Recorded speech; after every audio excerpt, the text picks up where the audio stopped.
Hey you guys, just wake up, we're just making a party at Erkun's house. You ready? Here we go. Hip hop. Come on, let's get party! Sen güzelim, sen eselim, sen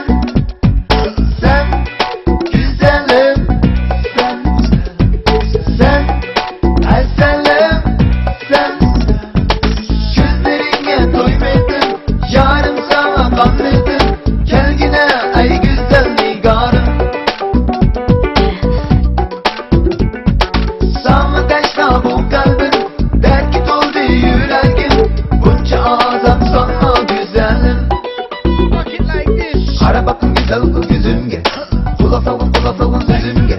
Ey harlamışsın sana bergen bu gönlüm, benim kayturup ver üzümge. Yüreklerinde serese gittizik sen ey güzel, işemeyle kaldım hiç mi gözümge. Bugün akşam geri kalır düşümge, ey kaytık gelgin düğümge. Move it, boy.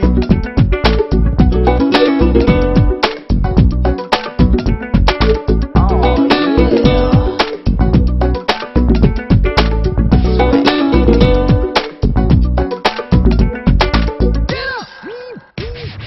Sen güzelim, sen eselim, sen güzelim, sen eselim, gözlerine doymadım, yarım sana kanlıdım, gel yine ey güzel nigarım. Sana teşna bu kalbim, derki doldu yüreğim, bunca adam sana güzelim. Kara bakın güzel kız yüzümge, kula savun sözümge. Ey harlamışsın sana bergen bu gönlüm, benim kayturup ver üzümge.